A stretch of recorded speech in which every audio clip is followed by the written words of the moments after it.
Good evening, everyone. Thank you all for being here and being here timely. The October 30th meeting for the Community Commission for Public Safety and Accountability is called to order at 6:35. And I'm going to begin by a calling of the roll. And I do want to ask that you all please place your cell phones on silent mode, remain seated, and if you will be using any small handheld devices, please refrain from using them in a way that interferes with the ability of others to see or hear the proceedings. So to establish our quorum, I'm going to call off our Commissioner Driver, Commissioner Gottlieb, Commissioner Minor, Commissioner Ruby Navarijo, Commissioner Terry is present, Commissioner Wortham. Commissioner Piemonte has requested to participate virtually, and I move that the Commissioner Piemonte be allowed to participate virtually. Second. All those in favor, vote aye. Aye. Are there any opposed? So Commissioner Piemonte is able to attend virtually, and in person, we have a quorum and we are able to conduct the business of the commission. The next item of business is public comment. If you would like to share something related to the commission's work on public safety and accountability, you have a few options. You can speak at a public meeting. You can also submit comment in writing by emailing your comment to Community Commission public comment at cityofchicago.org. Or you can bring a copy of your comment to one of the commission's public meetings and give it to someone on the commission or someone on the commission staff. People who wanted to speak during the public comment period tonight were asked to submit their names in writing. Names were drawn at random by a member of the commission staff, or actually it was our fellow commissioners here. And speakers will be called in the order in which their names were drawn. If your name is called to offer public comment, we ask that you approach the microphone and line up in the order in which your name is called. When it's your turn to speak, please say, then spell your name, then offer your comments. Each speaker will have 2 minutes. So I'm going to call up our first few speakers. We have Joy Amibio, Dion McGill, and Lee Bilecki. So y'all. Good evening, commissioners, fellow comrades, and Chicago residents. My name is Joy Imobio, J-O-I. Oh, shock.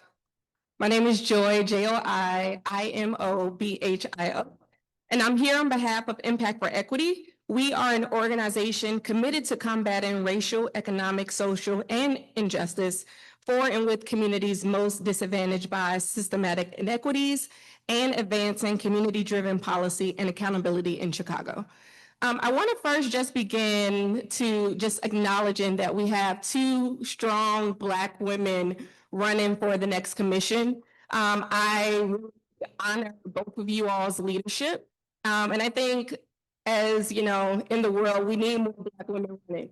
And so I just want to thank you guys for your leadership and also say that my public comments today are not personal. They are really a reflection of what I think would be the best person for accountability for Chicago when it comes to police reform. So I am here tonight to strongly urge the commission to elect Commissioner Abier Minor as the next president of the Commission for Public Safety and Accountability. This commission was created because Chicagoans demanded a meaningful voice in policing and a pathway to accountability. This moment requires a president who not only understands that mandate, but is willing to act with courage, integrity, and a partnership with all Chicagoans. Commissioner Minor is that leader. Commissioner Minor has consistently demonstrated what community-centered leadership looks like. She actively listens to residents, meets with grassroots organizations, faith leaders, and electeds, empowers young people, and advocates for families directly impacted by policing. She has demonstrated value in lived experience and a clear commitment to ensuring that community voices shapes CCPSA's priorities. We also need a president who will use the full authority of this commission, not shrink from it. CCPSA was designed to push beyond symbolic oversight and move towards real policy change. Commissioner Minor understands this responsibility and has been willing to take principled votes to address discriminatory policing practices, notably voting to end harmful and racially disparate pretextual traffic stops, a practice that disproportionately targets Black, brown, and immigrant Chicagoans. She not only voted for reform, she helped educate the community and also lead others to do the same to keep our community safe. This is the type of leadership this moment requires. Commissioner Minor has shown she believes in this commission's mission and is committed to fulfilling it. She leads with humility, joy, courage, accountability, and a clear vision for transformative change grounded in community. For the commission to move forward strongly, we need a president who will protect the public's interests, ensure transparency, and champion systematic reform that keeps all Chicagoans safe. Time. All right, thank you. Thank you.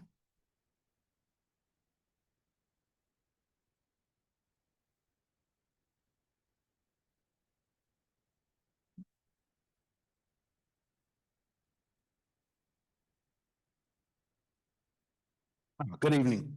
My name is Dion McGill, D-I-O-N, MC capital G-I-L-L. Good evening. I just want to thank the commission actually for bringing the scheduled conversation today forward. This update from CPD on clearance rates is not just timely, but very necessary. The priority proposal that sparked the conversation, building trust through transparent justice, proposal to improve crimes clearance rates, was one I authored, but more importantly, it was authored in collaboration and conjunction with community members. It was shaped by people who've lost loved ones, people who lived through the failures of our justice system, and people who want to believe that justice in Chicago can work for everyone, not just some. I want to publicly thank two of those collaborators who couldn't be here tonight, Artenise Myrick, Alicia Schimmel.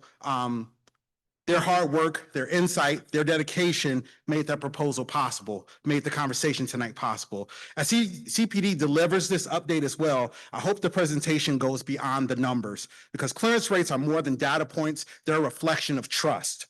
They tell us whether communities feel heard, whether witnesses can feel safe coming forward, and whether victims, families see justice. CPD's work on improving clearance rates as well cannot happen in a silo. If we truly want improvement, collaboration must be the foundation. That means involving district counselors, organizations represented in the room, and the communities that we all serve. We all say this all the time. We all say we want collaboration.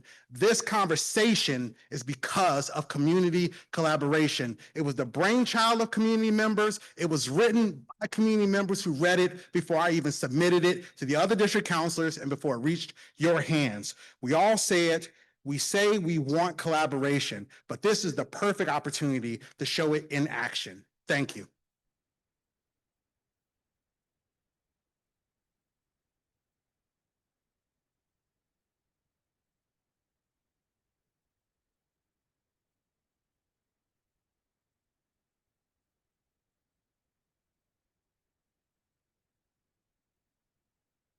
Good evening, Commission. Lee Balecki, 22nd District Police Council member. I'm here to speak on something that we just discussed recently at a nominating committee meeting. It was about about commission accountability and feedback from the commission to district counselors that would be very useful when we collaborate with the community members. Everybody, we got a sheet with all your roles on it, what you're working on. It seems like the only ones that have done community conversations on any of these things were Commissioner Terry and Commissioner Woodland. They did the world tour for the traffic stop policy. 66% of Chicagoans who took the survey still want the police to do traffic stops. I applaud them for their work. Obviously, Commissioner Terry has also been instrumental with working with us on the Workforce Allocation Committee. We got a good update from the last week. I wasn't able to attend that meeting this week, but I was out of town. But it was a very informative feedback that I got from the other commissioners. When we talk about commission accountability, we also have to look at the roles of the commissioners and what they they have been doing. Now, I know I just heard, Joy talking about it here earlier. Gotten any feedback from her? No, anything on the, crimes, committee that she's supposed to be working on. We got nothing. She's only going to be in office for another 8 months. I believe it's 8 months. So I just want to make this clear. I hope it's just not for a resume build. The military has exhibited leadership, and she's done a lot of good information, and she'll be next president. Thank you.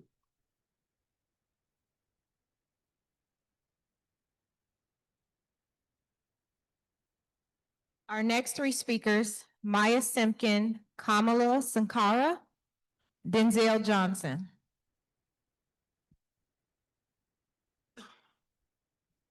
Oh, Maya is virtual, by the way.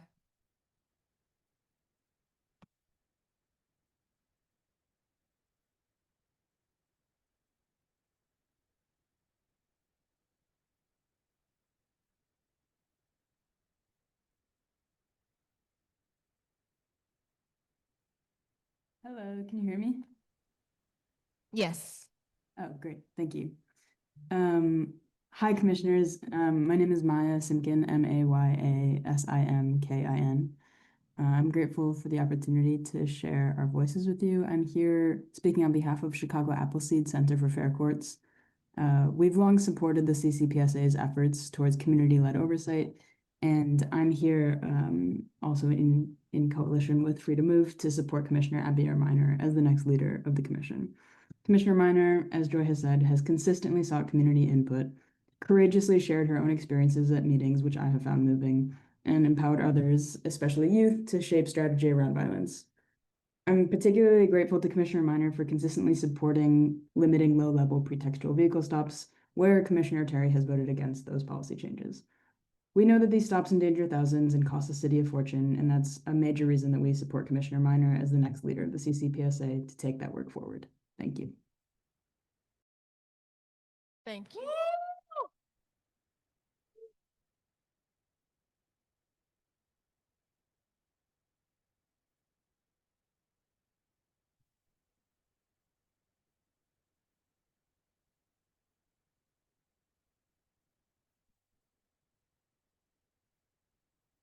All right, the first thing I'd like to say is that, Will you say your name for the record, please? yes, Kamala Sankara, Kamalasankara. First of all, I would like to say that I think that the way deliberations have happened on this commission have been downright Trumpian or Trump-like in some respects.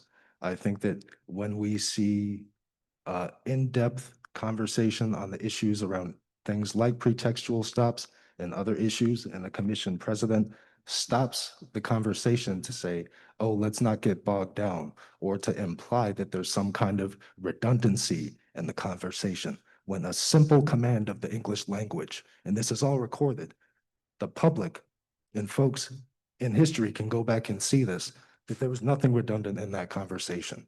And so this kind of linguistic, lexical warfare and these kinds of manipulative games that get played with process, procedure, and language are things which the commission should move away from.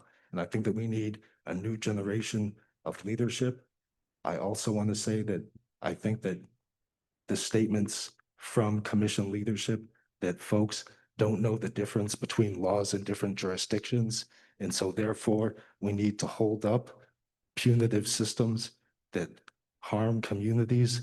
I think that that is completely outrageous, disqualifying, and disgusting. And I also want to say that there are major issues with this leadership, and I hope that in the archive and in history, this is remembered. In the brief time I have, I want to say that the president, you lied to me when you agreed with me on the floor of Truman College about decriminalization of certain amounts of narcotics and the harm reduction rule, and they cut the mic. Thank you.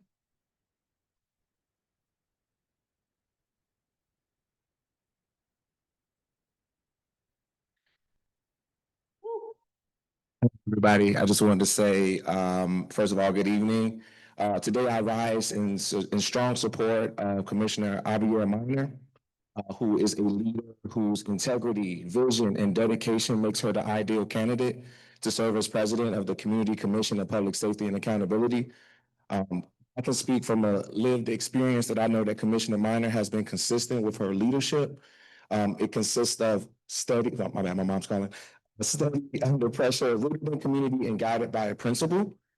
So as long as I've known her, she has always demonstrated a mastery of policy oversight, and the most important part, listening, especially to families, youth, and everyday Chicagoans who oftentimes do not feel heard.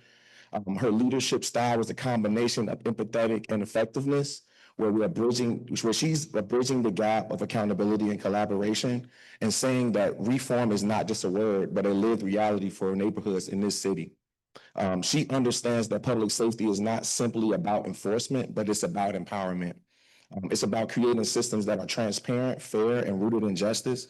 And she's proven that time and time again, especially with conversations that I have with her as individuals. You know, I'm a coalition builder as well as been in many coalitions and spaces, and we can't do this work without getting the voice of the people. And I believe that under her presidency, I'm confident that she will be able to move this vision forward, balancing transparency and effectiveness and ensuring that the voices of our community will remain heard.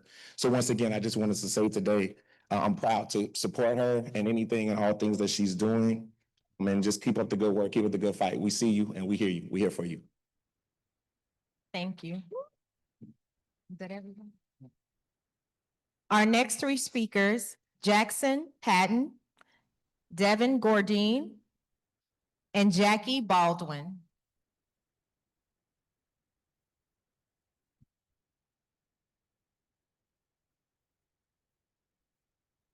My name is Jackson Patton, Jackson Patton.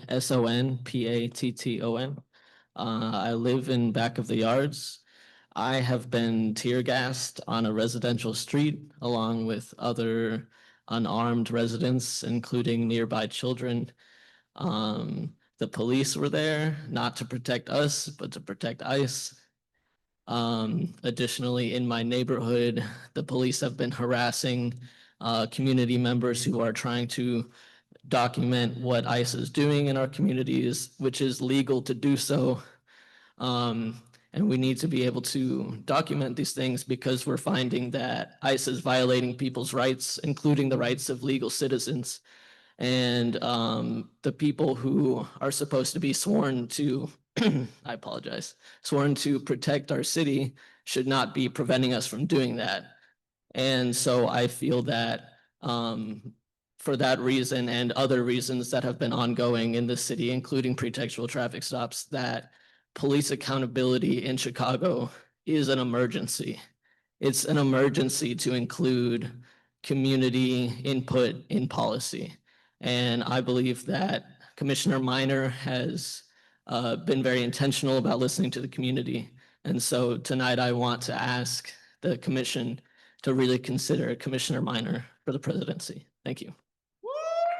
Thank you.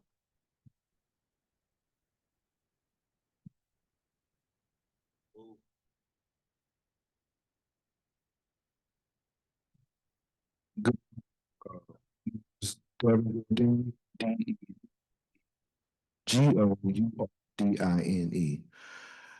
I proudly support Renee Terry for president of Chicago's Community Commission for Public Safety and Accountability.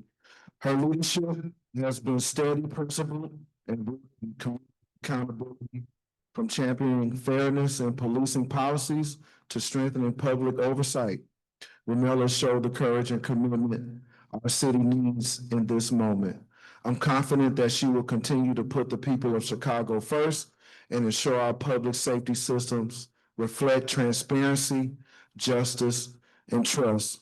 I'd like to also say that I noticed that in this forum, there are other communities that share in this commission.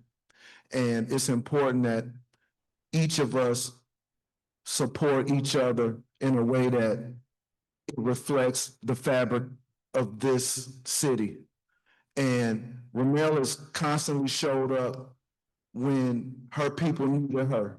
And that's important because we the city longer stand up and articulate what positions are and how we feel and how we did. So thank you all for this time and I appreciate it. Thank you.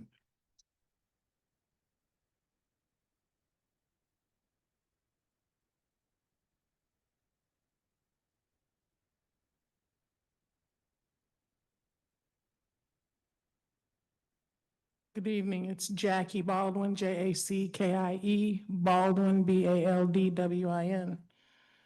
Good evening. I'm with JCUA, which is part of the GAPA and ECPS coalitions. As always, I'd like to thank the commissioners for their continued service and for all the Chicagoans who show up every month in support. We want to affirm our support for the continued success of this commission. The ECPS coalition fought hard alongside faith leaders, labor, and community organizations to create this body because we believe in its purpose to ensure that Chicago has real, community-driven oversight and accountability in policing. As you elect your next president this evening, we urge you to remember why this commission exists.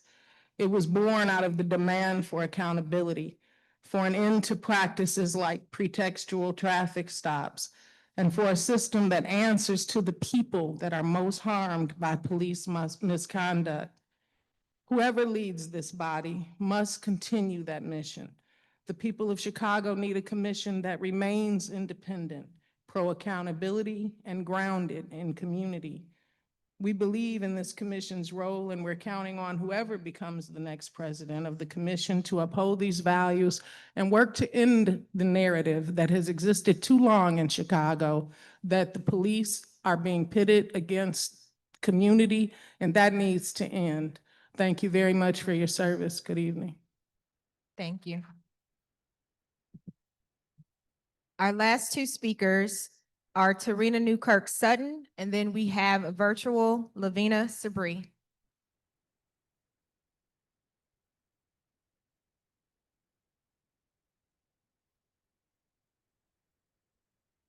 Good evening, everyone. My name is Tarina Newkirk Sutton, Sutton.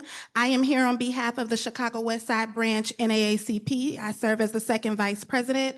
I would like to go on public record in support of Ramel Terry as our next president of the CCPSA. And I say our because this commission in particular is a commission of the people. I would love to acknowledge the fact that the consent decree, which was heavily pushed by the Chicago West Side Branch NAACP, laid the groundwork for what we see before you, and Ramel Terry has been a part of that work since the very beginning. For the past 20+ years, she served her community and has been committed to fighting for racial justice, police accountability, and has made significant strides in improving Chicago's criminal justice space.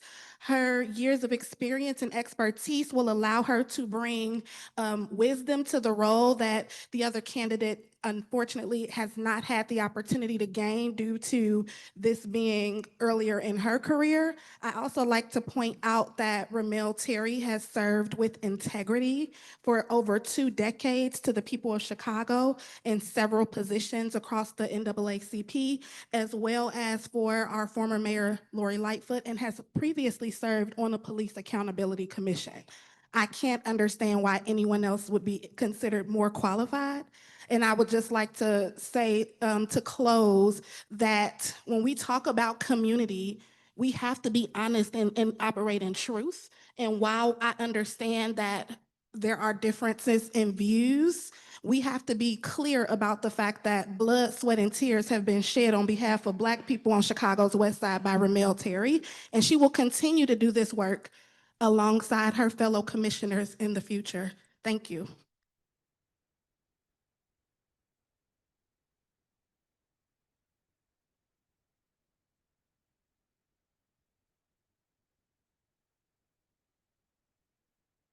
Lavina Sabri, you passed it. Good evening, commissioners. My name is Lavina Sabri. and I would like to speak on behalf of Ramel Terry. Ramel, she proudly serves in a volunteer capacity with the NAACP, Westside NAACP, for over 16 years. She steadfastly advocated for equity and restitution across all facets of life, impacting Chicago's Black community. She is a former ALSC lead. She supports local organizations in delivering impactful educational programming. As a disabled veteran, for those of you that are veterans, you will understand this statement that I'm about to make. But for those of you that aren't, I would like to explain to you the gravity of this statement that I'm about to make. As a former soldier, normally we wouldn't want to go to war, but if we had to go to war, we would want to go to war with a leader that will serve us and do what's right by us. And by me saying this, I will follow Ramel Terry in any war on any day. I strongly encourage all of you to vote for Ramel Terry for president. Thank you. Thank you. We've reached the end of public comment period. Thank you again to all of our speakers. We value your input. The next order of business is the approval of the minutes. Before today's meeting, the draft minutes of the commission's regular meeting held on September 25th were shared with all commissioners. Are there any corrections to the draft minutes that have been circulated? There are no corrections. I move to approve the minutes. Second. I have moved to approve the minutes of the Community Commission's meeting held on September 25th. Commissioner Driver has seconded. Is there any debate on the motion? Hearing none, we'll move to a vote.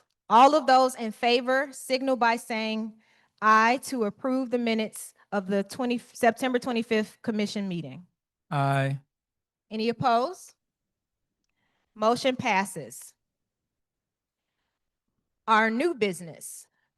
Our next order of business will be new business. The first item is commission elections. At the commission's August meeting, Commissioner Driver announced that he will be stepping down as commission president.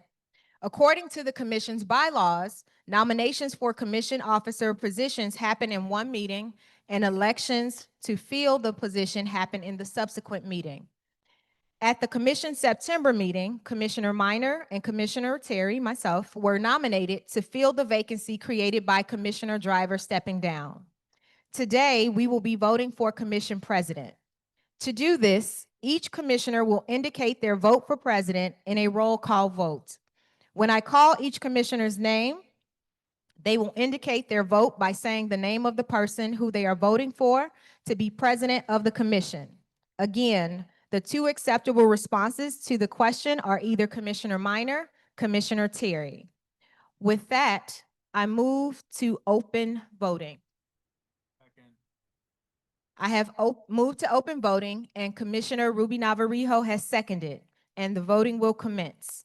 I'll call each commissioner in alphabetical order. Commissioner Driver, Terry. Commissioner Gottlieb, Minor. Commissioner Minor,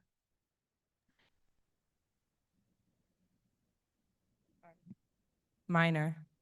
Commissioner Piemonte, Minor. Commissioner Ruby Navarrijo, Terry. Commissioner Terry, Commissioner Wortham,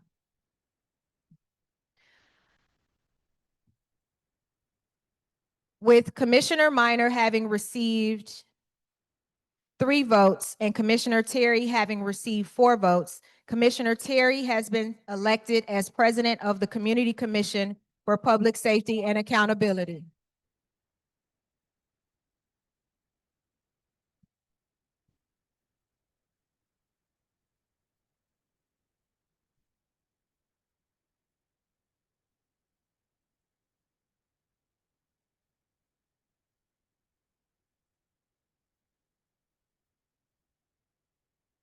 I would first like to thank my colleagues for their support and their confidence in my serving as the president of our very important and very necessary commission.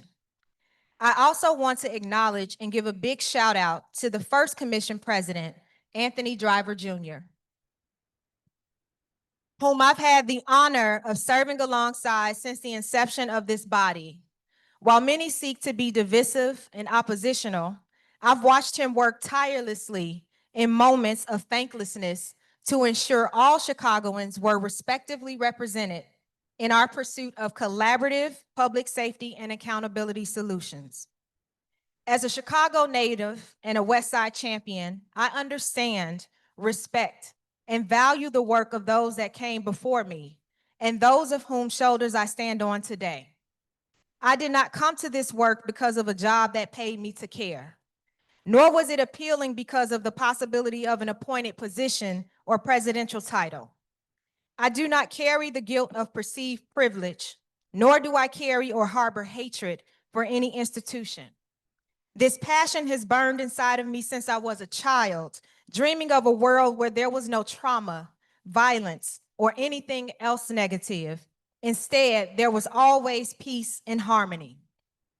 As many Black people in this nation, and as someone who grew up in the Chicago Housing Authority development, Rockwell Gardens, I have been on a journey of healing from a level of trauma that anyone would deem unfathomable. I am from the era of the Chicago Police Department's bailout boys and experienced having to seek refuge as to not get snatched up in the chaos.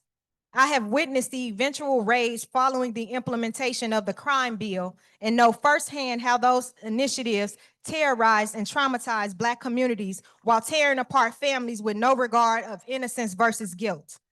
Today, Black communities are still reeling from their impact as we continue to make strides towards rebuilding and stabilization. These are just a few of the lived experiences I come with in this space. So what did I do? I took action to give my time, intelligence, and skills without pay to do what I could within my given capacity to be the change I desire to see. I have spent the last 15 plus years of my life volunteering and serving on the behalf of Black people in pursuit of equity. The work that led to this commission began well before the passing of the 2021 ECPS ordinance. It predates the work I've done with the late Lorenzo Davis, a former Independent Police Review Authority supervisor who was awarded his lawsuit, which highlighted the bias of IPRA leadership.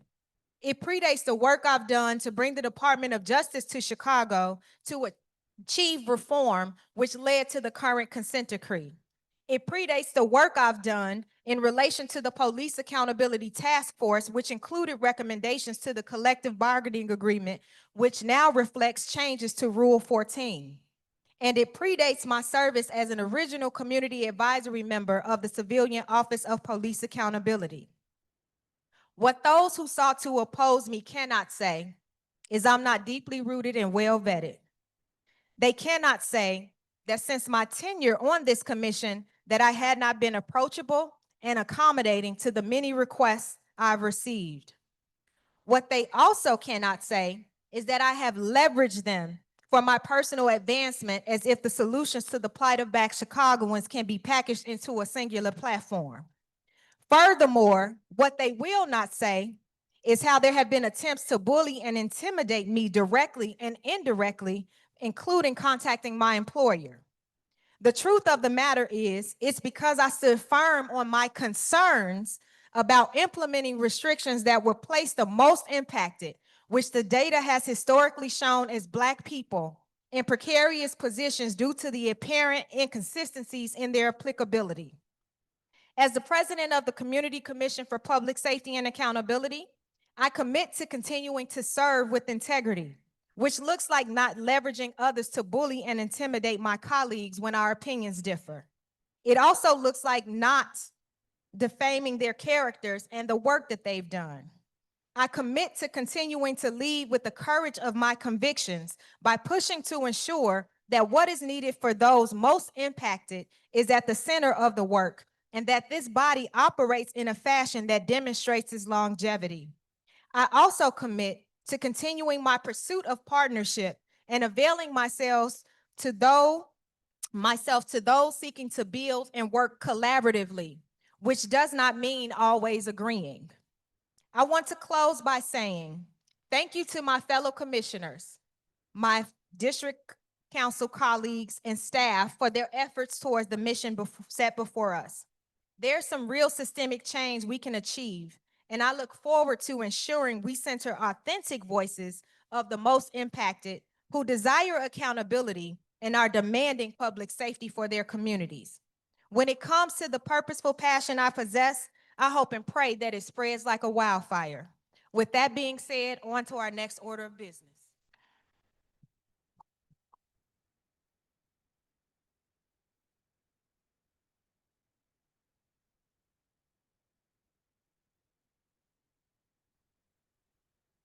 Being that I have been elected as commission president, this creates a vacancy in the position of vice president.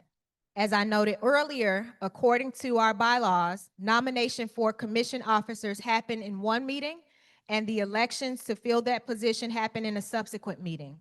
Today, we will make nominations to fill the vacancy created by Commissioner Terry as becoming president. At our November meeting, we will vote to elect a new commissioner to be vice president. Do we have any nominations? Yeah, I nominate Commissioner Minor. Commissioner Minor has been nominated. Nominate Commissioner Ruby Navarrijo. Commissioner Angel Ruby Navarrijo has also been nominated. Do we have any additional nominations? Okay, the nominations are now closed with Commissioner Minor being nominated and also Commissioner Ruby Navarrijo being nominated. Next, we have our reports and updates. So our next order of business will begin with an update from Commissioner Wortham with an update related to traffic stops. Thank you, President Terry. Yay, thank you.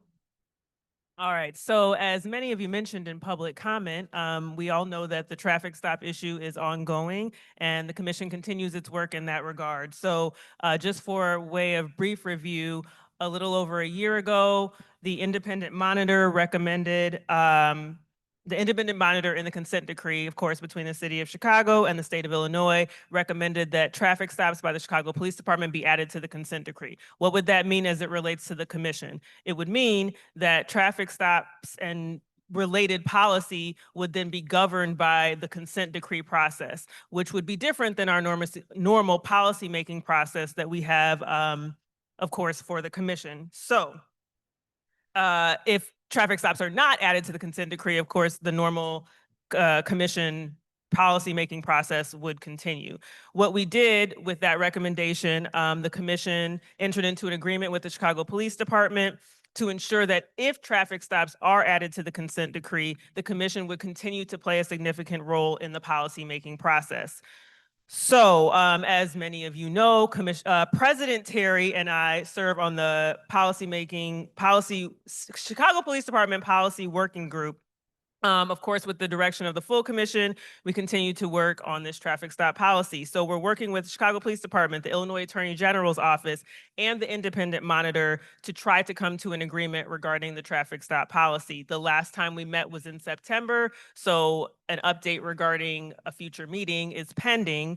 But the most important part, perhaps most important, is we continue to gather feedback from the community. So I think I say this at every meeting. I know a lot of our colleagues say this, but we would really continue to like to hear from the community on your perspective on traffic stops. That's what it should be about. So whatever your perspective may be, we want to hear from you. So please encourage your friends and neighbors and colleagues to give feedback to the commission on this issue. The work is not finished. Many of you were at our meeting. We did take a recent vote, but we want to hear the feedback because the work is not finished. To that end, over the past year, the commission has held various meetings, listening sessions throughout the city. We had a focus group with youth, justice impacted organizations, disability community, law enforcement. We also had, as you know, our online feedback form, I guess we're calling it, to get community feedback on this issue. So you guys have those opportunities to continue to give your feedback. Please continue to do that. And I think that is the update on that. That's all I have. Any questions? Or you can ask any questions. Any questions? Thank you, Commissioner Wortham.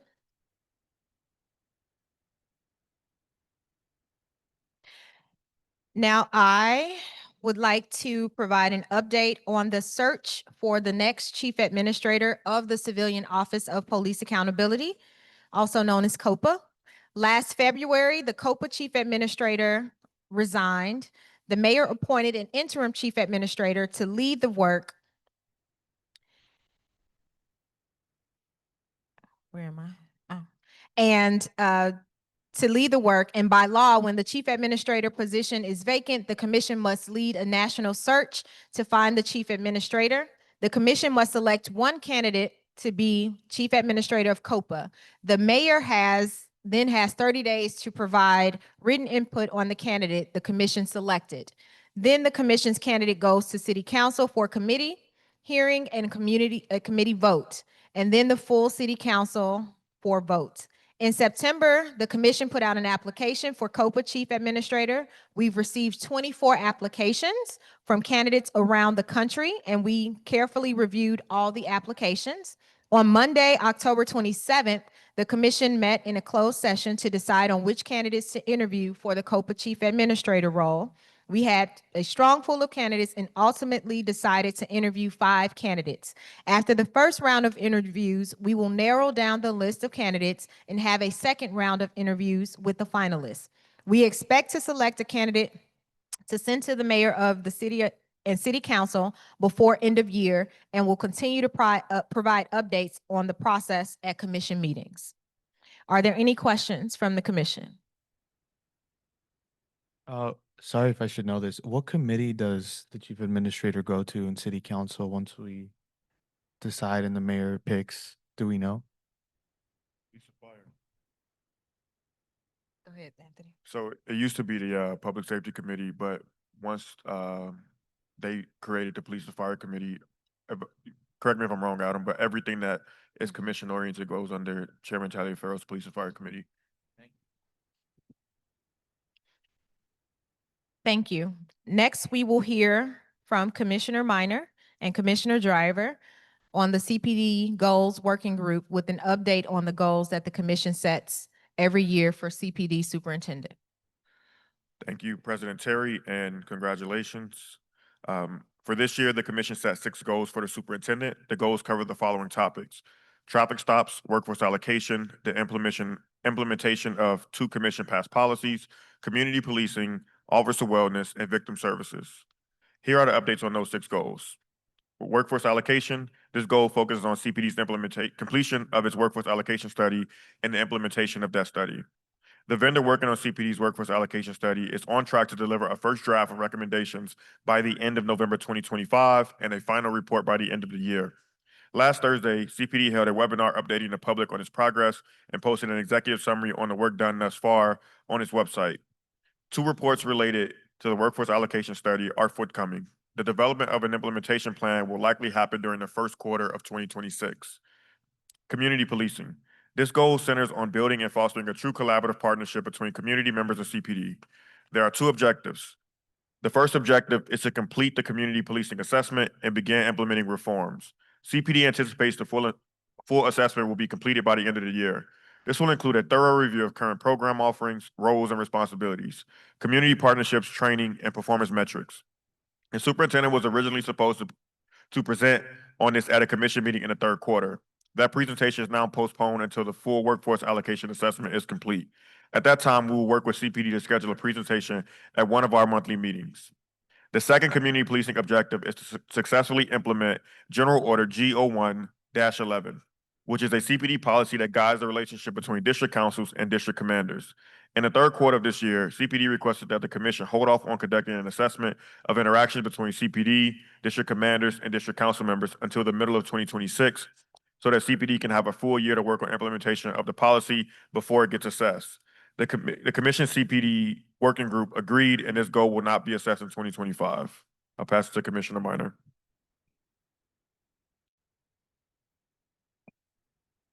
Hello? Thank you. Congratulations. In November 2023, the commission passed a policy which clarified and strengthened CPD's ban on police officers belonging to, participating in, or associating with criminal and biased organizations. To the point of the public comment today, I will be going on a report about my work in the mayoral task force, as well as giving some history on the work that we have done. I traditionally do these reports at every commission meeting, but there has been district counselor who has wanted a written report, District 17 namely. But for any other district counselors who might want this report written, please feel free to discuss that with me after this meeting. I'd like to make sure that you get this information because I believe it's important. This goal focuses on evaluating how CPD is enforcing the policy. In the third goal, the database that the CPD's Bureau of Internal Affairs and COPA use to track complaints and investigations about police misconduct implemented mechanisms to track those related to the policy on associations with criminal or biased organizations. In its forthcoming second quarter report, BIA will provide data for alleged member involvement in criminal and biased organizations based on a compliant tracker. BIA also developed an e-learning training on the new policy in the third quarter. This training was submitted in the independent monitor for review, and the department is awaiting feedback and approval from the independent monitor. Member wellness and support. For the last 2 years, one of the commission's superintendent annual goals for the superintendent has been to continue improving CPD's facilities. CPD has been holding monthly meetings with other city departments to address progress that the city is making on facility improvements, and to identify new projects and maintenance issues. Commissioner Minor, myself, and CCPSA staff was able to observe one of these meetings and witness in real time how effective these meetings have been. It has been very effective. It was a really great meeting. This goal also evaluates CPD's progress on developing the Early Intervention and Support System, or EIS system, to identify police officers whose behavior suggests that they may be at risk of problems for the future. The EIS system would be a part of a larger effort to support department members' mental and physical health and addressing behaviors identified. During the third quarter, CPD continues to work with a third-party contractor to develop the new EIS system. CPD is aiming to implement the system through a comprehensive training that will be given to supervisors in 2026. Additionally, once the system is ready for implementation and CPD has received final approval on the policy from the independent monitor or OAG, CPD plans to post the EIS policy for public comment on its website. Now I'd like to continue with victim services, which is something I am very committed to and super excited for this update. The commission's final goal for the superintendent focuses on the department's Office of Victim Services, which provides assistance to victims of domestic violence and non-fatal shootings in several districts. In the third quarter, CPD has been working on updating its policy on crime victim assistance. An updated draft of the policy is expected in the fourth quarter of this year. They have also onboarded multiple victim service advocates, which I'm really excited about as well. Thank you so much. Thank you, Commissioner Driver and Commissioner Minor. Are there any questions from the commission? All right. Next, we'll have an update from Commissioner Gottlieb on the COPA Goals Working Group. Thanks, President Terry, and congratulations. So the commission established 4 goals for the COPA Chief Administrator. Goal 1 is to draft guidelines around COPA's communications with media and other stakeholders when investigations are open.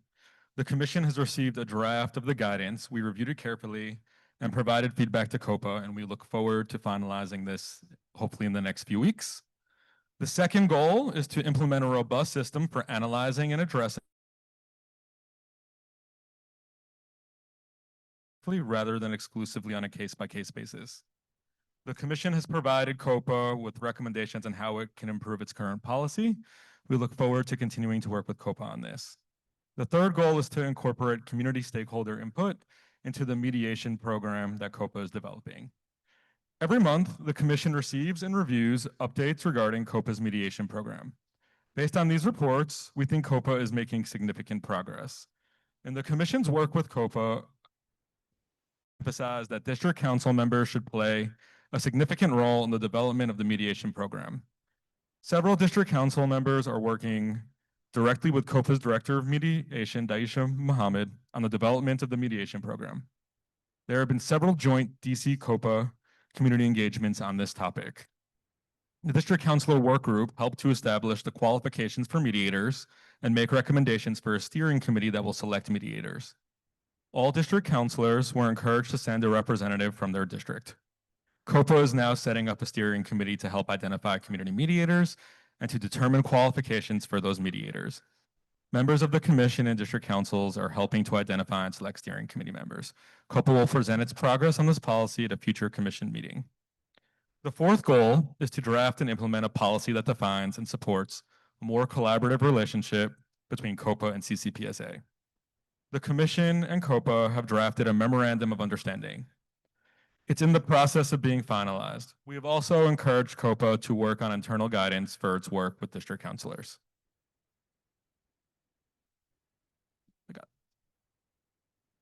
Thank you, Commissioner Gottlieb. Are there any questions? Next, we will have an update from Commissioner Ruby Navarrijo on the Police Board's 2025 goals. Thank you. Congratulations, President Terry.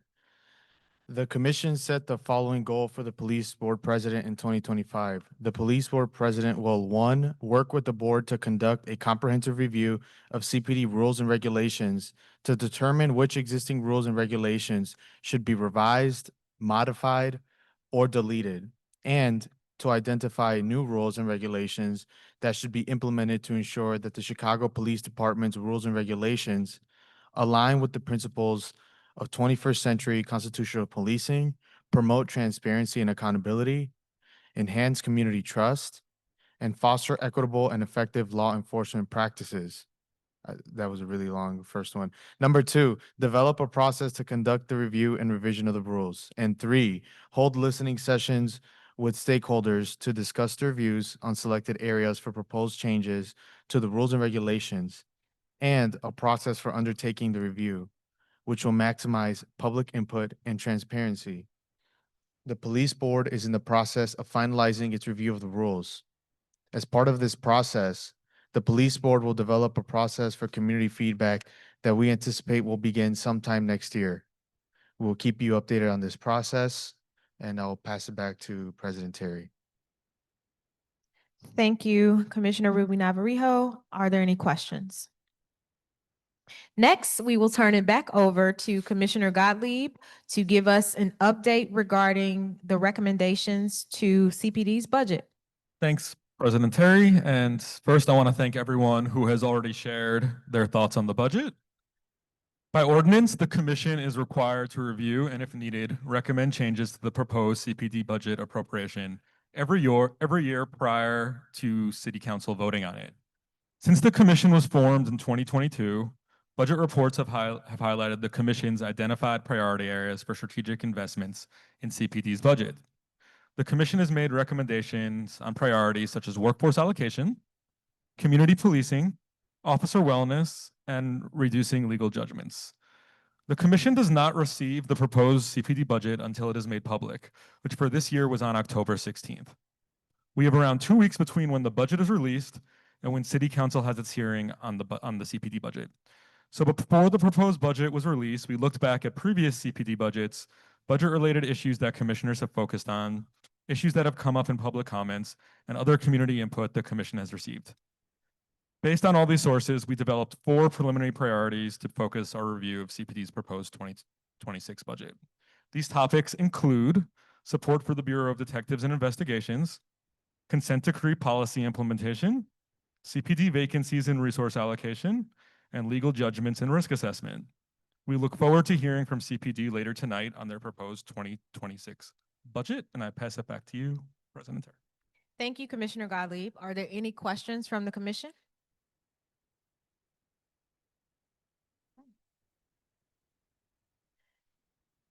Are there any other updates on commission work?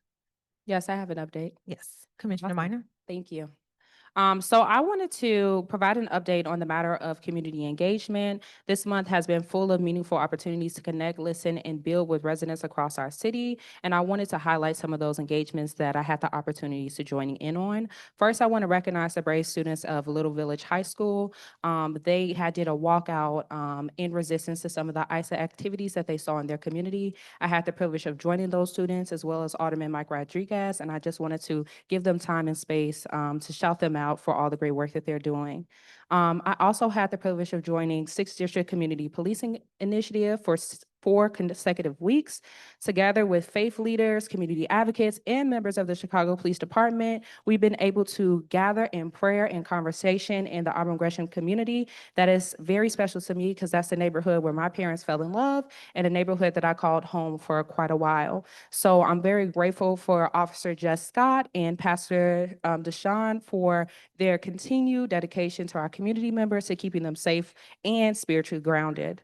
I also want to talk about a matter that impacts all of us. There has been several attacks on birthright citizenship, fair electoral representation, and voting rights. So this Saturday, I will be hosting a Fair Elections Town Hall to ensure that every resident has an equal voice and a fair chance at representation under the law. So please feel free to join me, Alderman Matt Martin, the People's Lobby, and the Fair Election Coalition this Saturday at 11 a.m. at 2141 South 10. And we'll be discussing about election integrity as well as the Fair Election Ordinance. Chicago is one of the largest cities in the country without any public financing of elections. Finally, I want to just give an opportunity to shout out Harold Washington College and their BSU. The leader of the BSU was in the audience today. Recently, I was able to meet with them and engage with the students about the commission, district counselors, as well as some of the work that has happened in the commission space. I've been able to meet with these young folks often because they are often involved. I met them at the Mayor's Budget Roundtable Talk, and I'm just so grateful for the opportunity to collaborate with their college and tell them about our commission. I think it's very important that we are engaging with the youth and letting them know that this exists. There is a opportunity for the youth commissioners to represent the city of Chicago, and I think it's very important that we have strong successors. So for any other folks that's connected with the youth or any other community advocates that want to hear more from the commission, I'm definitely willing to collaborate and share space with you all. I thank you for the opportunity to give this update. Thank you. Do we have any other updates? I do want to quickly share that last week we had the opportunity, 37th Ward Alderman Emma Mitz invited the commission out to have a conversation about the commission. There was a lot of interest, and I will say if we have any members of 11, 15, and 25, those residents would love for you to attend, if possible, Alderman Mitz's meeting to share in some of the work that's happening, because within her ward, all 3 of those districts, her ward encompasses all 3 of those districts. So just wanted to share that information out. Anyone else? Okay. Now we will move on to a presentation from the Chicago Police Department Deputy Director Ryan Fitzsimmons regarding the department's 2026 budget.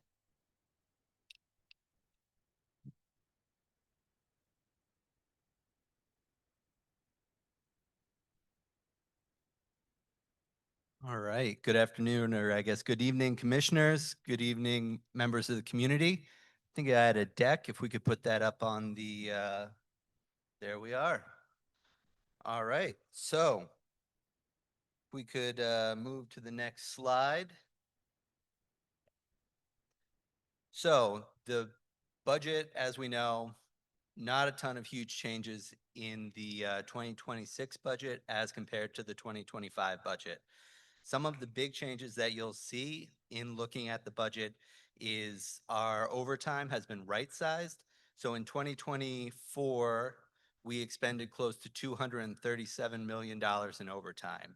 We were budgeted for $100 million. We're bringing that figure back into alignment to where we can actually set some more some standards that we can hold people accountable to. So we're going from 100 million to 200 million. One other thing that you'll see in our budget, we're moving 31 individuals from our professional counseling division off the corporate fund onto the community safety fund. The community safety fund is using revenue from the proposed head tax. And then the last big thing you'll see is our turnover figure is increasing from 78 million to 90 million. So essentially what turnover is it is the value of vacancies that have not been filled, and then you put a negative figure there, right? So if I have 100 officers and I fund all of them, I'll have $0 in turnover. If I only fund 90% of them, then I'll have that 10% will be turnover. So the higher your turnover, the fewer positions that you're allowed to hire for earlier in the year. So kind of what this figure is showing is your hiring will be delayed till later in the year. Next slide. So some of our big achievements this year is we've hired approximately 90 civilian staff as of November 3rd. 77 of these individuals will be working directly on the consent decree. This is a priority for us because, as you know, many other large police departments tend to be 20 to 30% civilian. CPD is 6% civilian. So we're pushing forward on prioritizing hiring these civilian members, and especially those that are key to implementing the consent decree. As the commissioners have already spoken about, we've seen some real wins with our victim services division.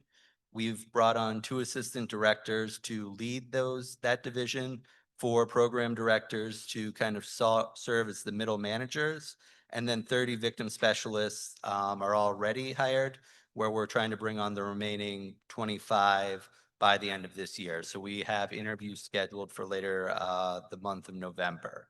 And then we've also created dedicated space in Roseland. Overtime control. So we are trying to get overtime more under control.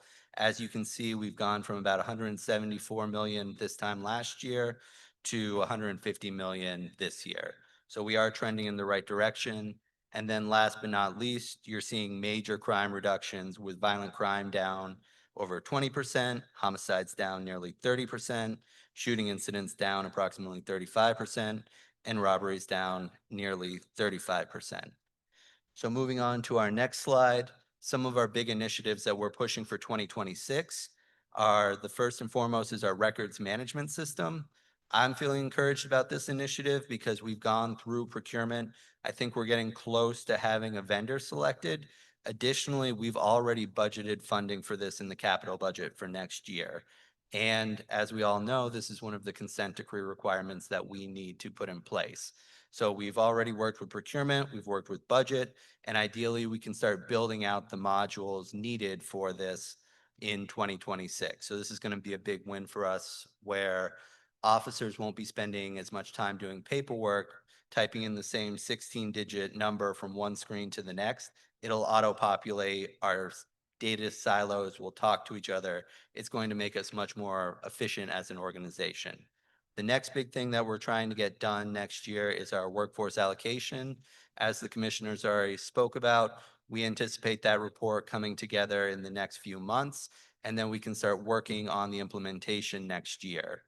And then the last thing that I'm really excited about, and this one isn't coming at taxpayer expense, is we're going to be working on supervisor training funded by the Su Jin Foundation and the Civic Committee. So essentially what this is going to do is it's a 5-year partnership with the University of Chicago to give our frontline supervisors better training on how to lead our members. And then just one last slide. Our closing basically here and our big bets are trying to use technology to operate more efficiently. We're trying to use data to allocate scarce resources to optimize outcomes. And we're going to keep investing in our workforce to create well-trained supervisors who can lead our members where they need to go.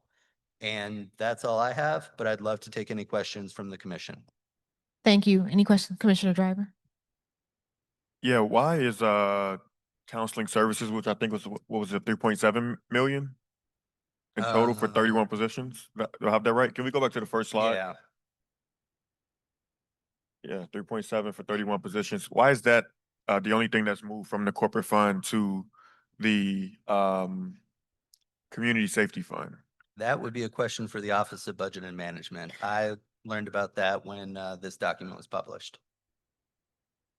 Okay, and it's currently, how many counselors do we currently have?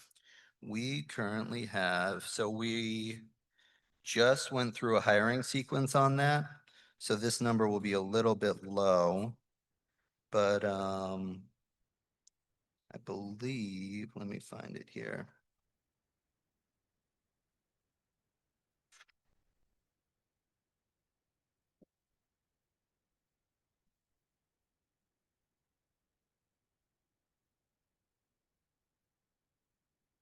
So right now we have 3 supervising police mental health clinicians.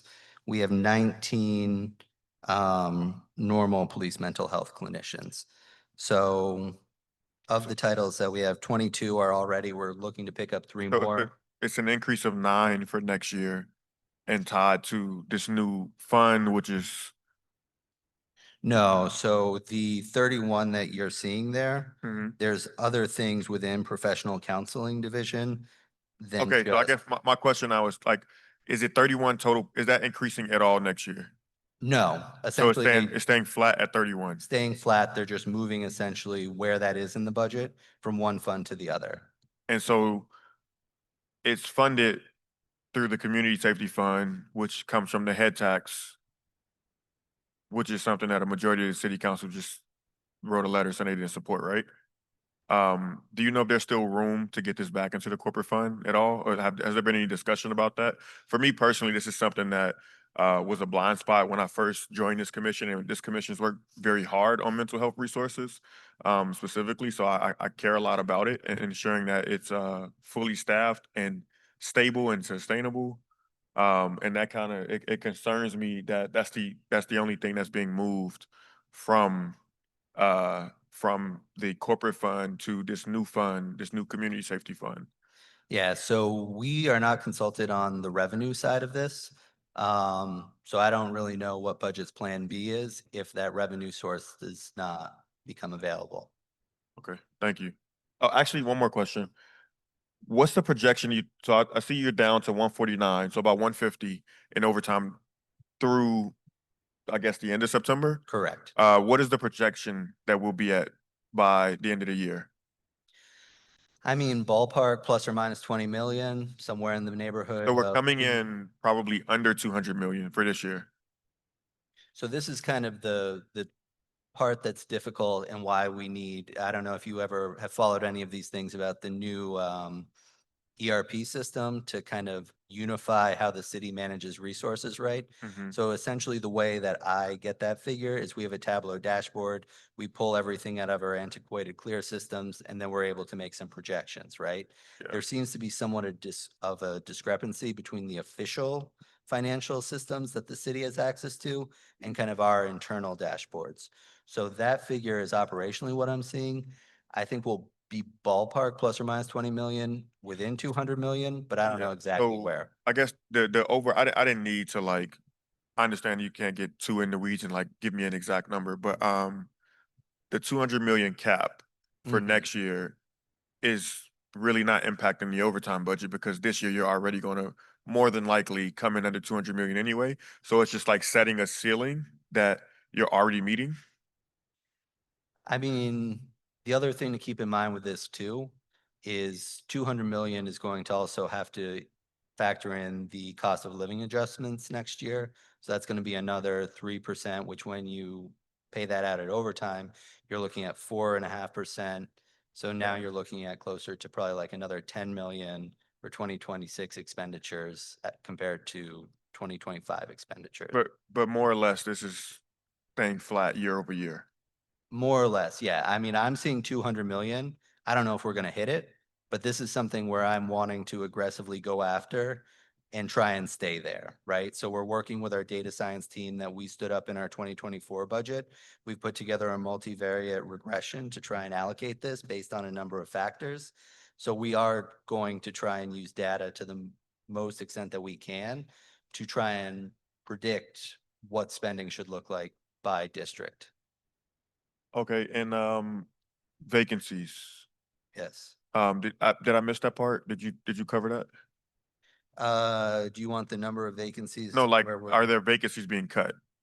So you'll see a few vacancies. I think it's under 10, but it's a lot of things like, no, I think it's a total of 13, but it's more paid as sort of stuff. So if you looked at the end of 2024, when they put the 2025 budget, do you remember when they took out all the middle managers? We lost all our assistant directors. Yeah. So essentially, to make sure that we had that leadership in place on the civilian side, we did a paid as process where we swapped 20 training officers for 10 assistant directors. So we're going to see that net loss of 10 show up in 2026. And then we've also had a few other things like that where I think we traded like one position at the training academy for an administrative manager, like those sort of things. Okay. Sometimes it's like, I think we got another chief operations analyst. You had to give up like a data clerk and something else to make that. So it's like a 2-for-1. What was the faded amount of unit? The what? The horses. Oh, what happened Are to they them? are they still in the budget? Yes, the horses are still Okay. in the budget. Thank you. Yes, thank you. Thank you. Are there any other questions? Commissioner Gottlieb? So, thank you. So I want to talk a little bit about legal judgments. Since 2019, legal judgments have been budgeted for about the same amount each year. The final expenditure amounts has been pretty far over what's budgeted. So I'm wondering, and that's the same this year as well, at least in terms of what's being budgeted for the next year right now. So I'm curious what strategies you might have to help bring that number down to get it closer to what is being estimated in the budget. Yeah, so I mean, first and foremost, I'll say we're going to continue to implement the reforms of the consent decree to make sure that we're ensuring greater accountability for our officers and also training to make sure we don't make mistakes in the first place. Beyond that, a lot of the legal strategies where you're looking at a very large number that has to be paid out, that is going to be more so the arena of Department of Law and the Office of Budget and Management. So we don't really control that fund. I mean, we control it in the extent that we're the subject of the litigation. But as far as whether to settle, what legal strategies to implement, that is not something we're privy to. So do you though control the amount that's budgeted originally, or is that a number set by someone else? So like the That is- 80 something million. That number is set by City Hall, Okay. or sorry, by Budget Office in Okay. City Hall. Yeah. Thank you.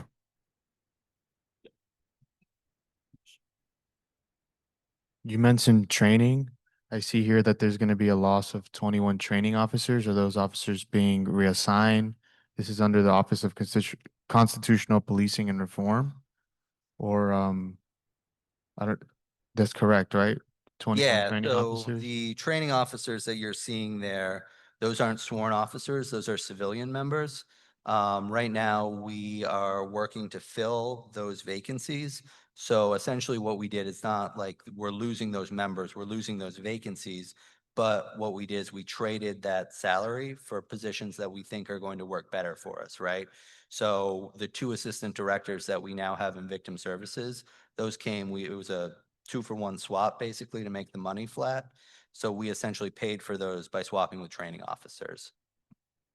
And is that what this says? A creation of 11 assistant directors and 1 administrative manager? Is that separate from what you're speaking about? No, that's basically it's what what it you're- is. Yeah, so like sometimes when you're dealing with like a large budget like this, there are certain things that need to get swapped, fixed after the fact. That is kind of what you're seeing there, where we were making sure that we were having the title codes and the skill sets that we needed to implement our objectives and those of the city. I wanted to ask another question. What, if any, impact could the continued immigration enforcement operations have on CPD's budget? In previous budget years, CPD highlighted how the increase in migrants to Chicago had impacted their spending and officers. Does this budget account for a continued federal presence on immigration matters in Chicago? So CPD is going to continue to just keep steady state for what we're still doing. We're not seeing a huge financial impact on our operations. We're not having to expend a lot of overtime for these operations that we're seeing. So I don't see much in the financial side of the house that it's going to impact us. Thank you. Commissioner Wortham. Hi, thank you for your presentation. So first, more of an observation, but then a question. I always see the idea of the conversation about CPD overtime very tied to the conversation about resource allocation and then vacancies. And so I've listened to your presentations at City Council. I understand you guys try to highlight that there is an interplay between the vast number of events that we have in the city, the fact that at the end of the day, you guys have to secure them, right? Even if no one came to you first to ask if there were resources to secure them, if they're happening, you have to secure them. I'm just wondering, as we approach the budget season, and I don't know if this is even a question for you, but I'm just gonna say it, like, is there a parallel conversation about some policies to get that in order? Because every year we're going to have a summer, and not that summer is the only time you use overtime, but we know there are events all over the city that are going to tax the department, and then the department continues to get dinged for going to this high overtime number. I just think at some point the conversation has to be had about what you're doing in the overtime, and everybody's got to have a part to play if everybody continues to want to be safe and use the department to do that. Does that make sense? And so is there like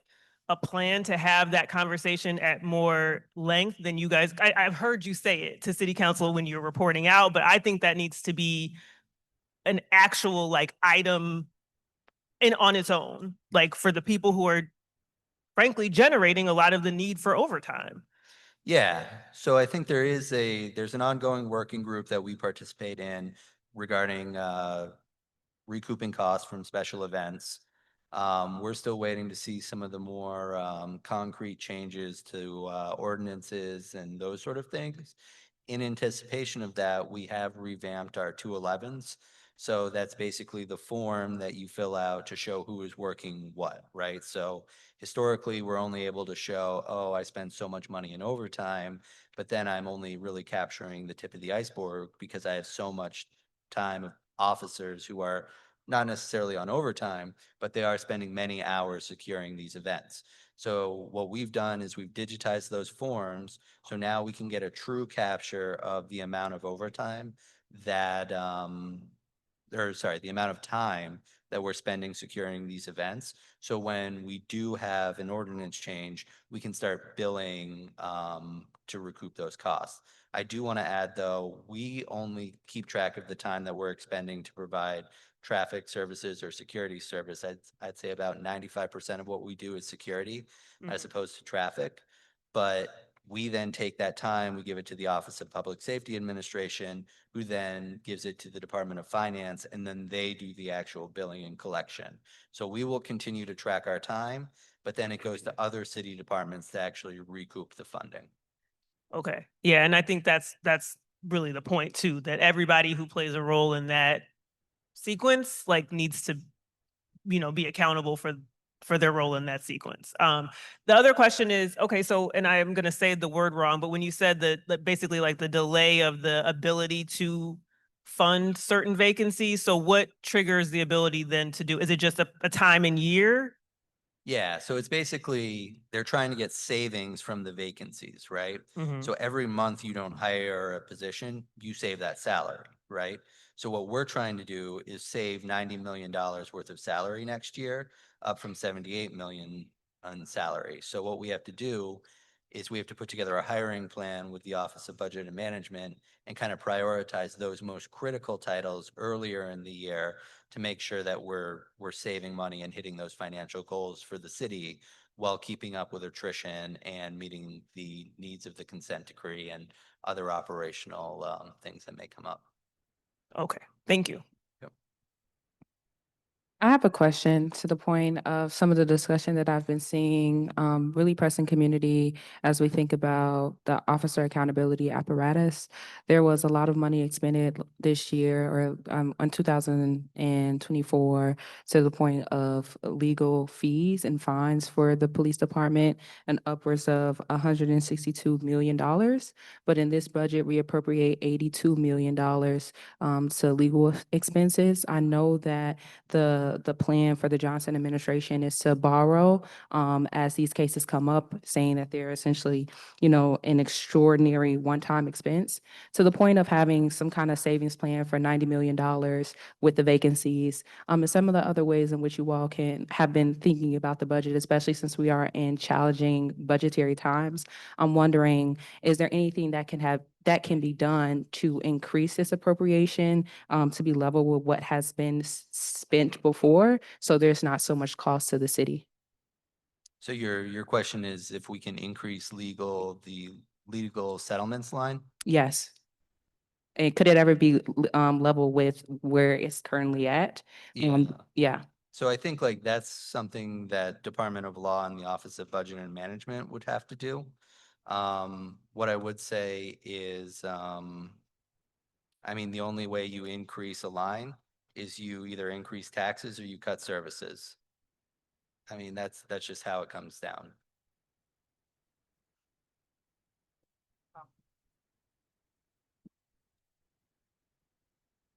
Hi, I have a question. The immigration liaison officers, I know they've been doing a lot of work. Is there going to be any increases to that crew? Or I'm not sure how specifically that team works, but they've been doing incredible work being a resource to district counselors and different community organizations.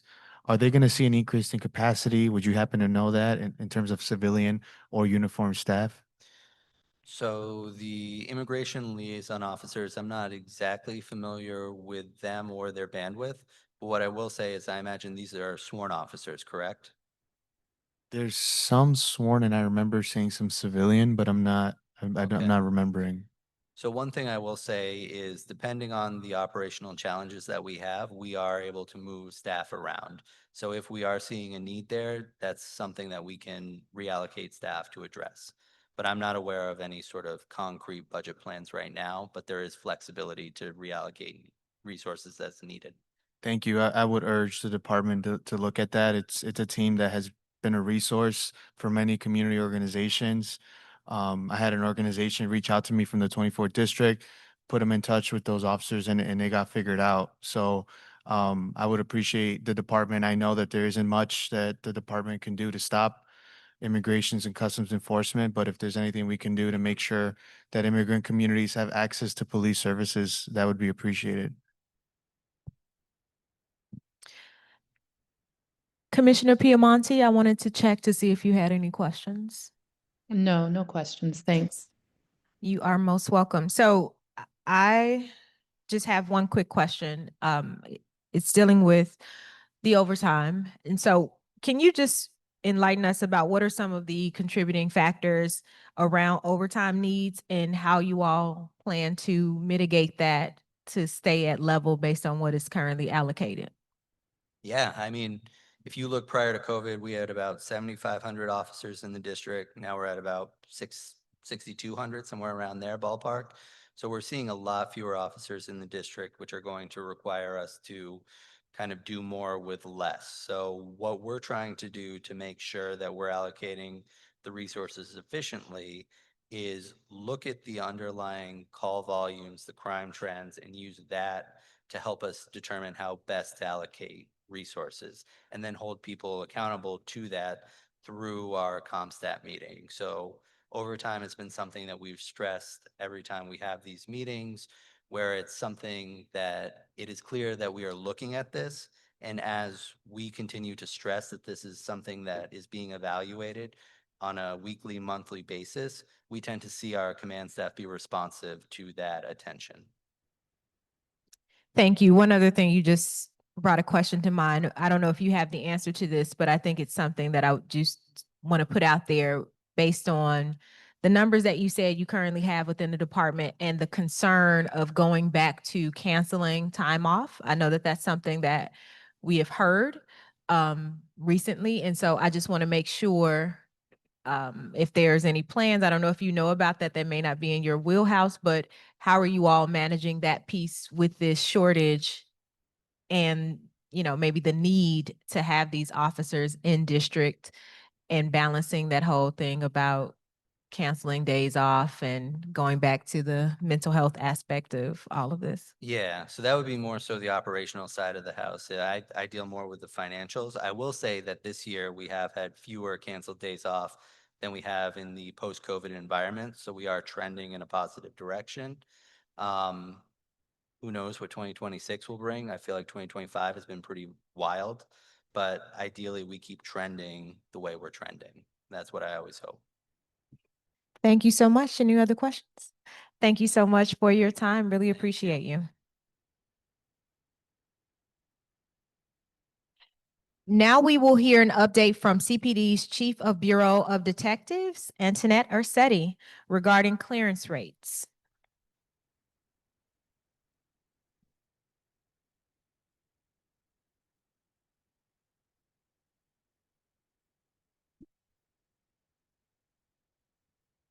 Good evening, Commissioners. I want to thank you for inviting me here tonight to talk about clearance rates. Before I start, I want to say a thank you to Commissioner Driver for your service as president. And I want to congratulate you on your new role as president. So thank you all. And for every one of you who stayed for this presentation, I do appreciate it. Clearance rates are seen as a reflection of justice for victims and communities. The investigations behind the clearance rates are aimed at holding violent offenders accountable so that they cannot hurt anyone else and traumatize any other families. We know that our homicide investigations play an important role in building community trust. This trust then helps us build partnerships within our communities to achieve our shared goal of making our city safer. Our community expects and deserves this. The CCPSA invited me here tonight to explain how clearance rates are calculated. I will do that, but first I want to recognize that a human life and a grieving family is behind every number represented in clearance rates.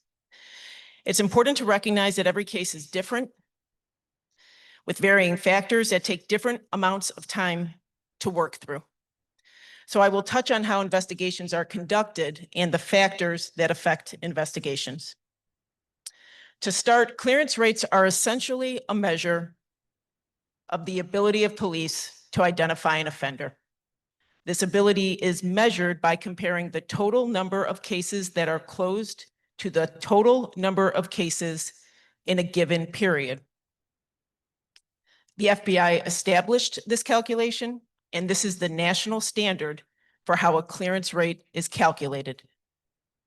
The percentage that results from this calculation is a gauge of how effective police are at solving crimes. There are two things to understand about this calculation. One, the given period. It is a calendar year. Within that calendar year, a case from a previous year may be cleared, and that case will be counted as closed in the year it was closed.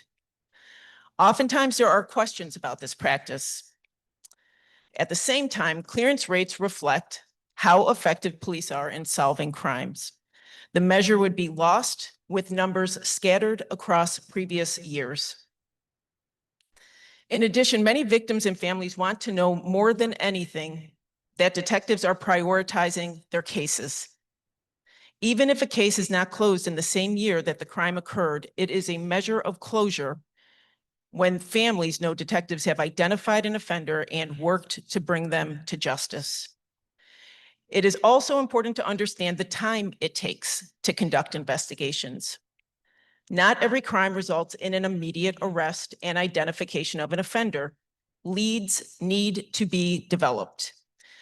Detectives develop leads through interviews and the analysis of physical and digital evidence. The timeline of this process varies per investigation based on several factors. For example, are individuals willing to cooperate with interviews? Was any evidence able to be collected? Is it sufficient for analysis? How much time will it take to analyze the evidence? All of these factors influence the length and the success of investigations. Another matter to consider is the definition of a cleared case. The simplest, most straightforward example of a cleared case is one in which there is an arrest and a prosecution. This is the justice that all of us want when we discuss clearance rates, a criminal facing justice in a court of law. There are, however, a number of examples where the offender is known and it is not possible to move forward with charges. This is known as an exceptional clearance. For example, when the offender is deceased. In some circumstances, the offender is identified, but the case will not be able to move forward in court. This is known as a bar to prosecute and can result for several reasons. For example, a person acting in self-defense. The important distinction to understand is that a clearance rate is not a conviction rate. Clearance rates measure the ability of police to identify an offender and solve a crime. In closing, I want to emphasize the department's commitment to ensuring justice for victims. Earlier this year, we released a report about our efforts over the past 5 years to improve investigations. We reopened 2 area detective divisions. This lowered detective response times to crime scenes, while also bringing detectives closer to the communities that they serve. CPD has also worked to build stronger bonds with the families of homicide victims by implementing the Family Liaison Office, which works within each area detective division and our Major Accidents Investigation Unit to connect with family members who have survived the loss of a loved one. The Family Liaison Office connects families to services and programs while also serving as a point of contact for updates on the investigation. We also created homicide sections in each of the 5 detective division areas to promote consistent homicide assignments and investigations. Each area detective division now is equipped with an area technology center that is dedicated to the collection and analysis of digital evidence. We also launched the Crime Gun Intelligence Center in partnership with the ATF and a dozen other partners to ensure a focus on prolific gun offenders and gun crimes. We invested in personnel, hiring investigative analysts who are responsible for conducting comprehensive assessments of homicide cold case investigations. We have also revitalized our forensic services division to strengthen investigations, including hiring a lab director and promoting evidence technicians and latent print examiners, as well as adding state-of-the-art equipment. Our detectives and investigative personnel are personally invested in the cases they are assigned. These changes have served to equip highly skilled and committed investigators with the resources they need to solve cases more efficiently and effectively, all with the goal of bringing justice to victims and their families. Thank you. I'm open for any questions. Thank you, Chief Vercetti. We have any questions? Go ahead. Commissioner Driver. Does the capping of overtime, do you expect any impact on that as far as the detective division? No, everything you heard the deputy director say is pretty much accurate in that we have our ComStat meetings, we go through those numbers. Every 2 weeks, I meet with my commanders, we're looking at those numbers. And really, it's about paying attention to what's going on and making sure you have the right people that are staying for those cases when they need to stay. You are right in recognizing that investigations are very different than what you'll see in patrol or in other bureaus. If somebody's in custody, we have 48 hours to charge them. That's a lot of work sometimes that needs to be done within that time. But the commanders pay attention to who they have assigned on that and try to make sure that we have the proper amount of people that are staying to solve it. Thank you. Thank you. Any other questions? Can you describe the work of, or actually, no, scratch that. I'm going to ask you another question. Could you please describe the homicide team pilot, and is there plans to expand the homicide team pilot to other types of crime investigations? Sure. Thank you so much. So right now it is across all 5 areas for our homicide teams. We started that in January of 2024. And what it did was effectively change their schedule so that they are able to have 1 week as a team when they are on call. And that means that any homicide that happens within that week period, that team for that week is going to respond to it. And it's critical for a few reasons, which is that previously we would have, if an incident happened overnight, detectives would respond out to that scene and start the investigation. but it would have to be handed off to somebody during the regular hours because you do need to conduct an investigation when you can interview and reach people. So those things that were done in the earliest hours of an investigation, as the person taking that, you may have wanted to do something different. And it really has increased accountability and ownership over these cases. And then when that week is over, what this pilot does is it enables them for the next several weeks to not have to respond to a homicide scene. They do not have to take on new cases. This means that they can be focused at the earliest part of that investigation, doing interviews, moving ahead with getting all the evidence identified, submitted, processed. And I'm going to say most important also, because I hear this quite a bit, having that contact with the family that's so important in the earliest parts of an investigation. And it can be very difficult when you're overwhelmed with that.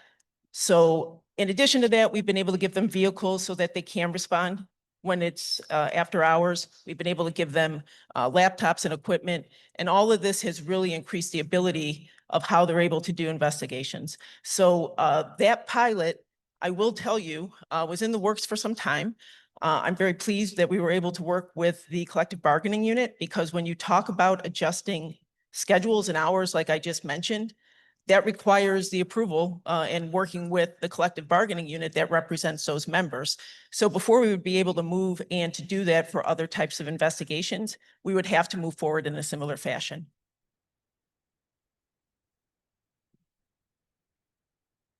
Commissioner Minor? Thank you.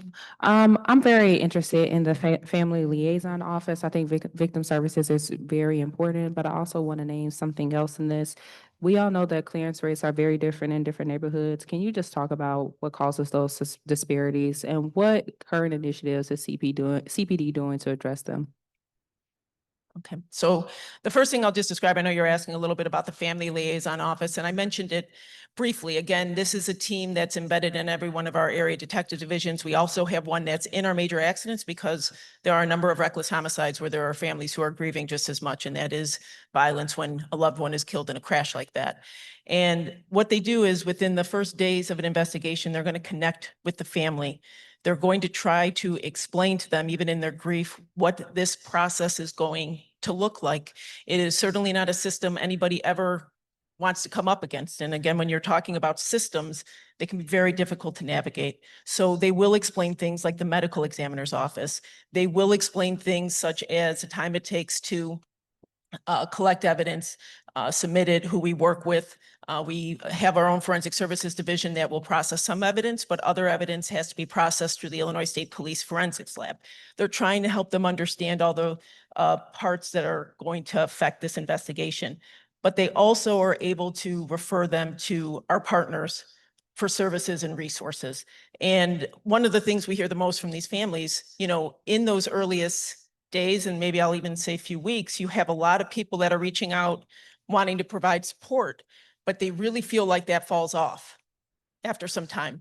And these family liaison officers are consistent, not just on checking in with them on anniversaries or in major updates on a case, but what we're really trying to do through this is to build a network where we're pulling people in where they can actually empower one another and learn from one another and try to get through their grief in a way where what you're going to find with most of these families is they do want to honor their loved one by giving back and trying to help someone else. So we do a number of events throughout the week, throughout every month. Every area does different ones.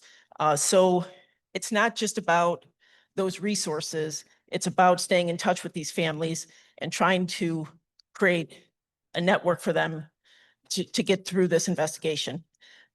The other question you had asked about Disparities. disparities. So Clearance rates. I will tell you, there's a few things that, you know, we have done, because when I was talking about the things that affect clearance rates, and you're talking about the willingness of individuals to talk with the police, if they feel that that is something that's going to bring justice, their sense of procedural justice, police legitimacy, do they want to talk with us?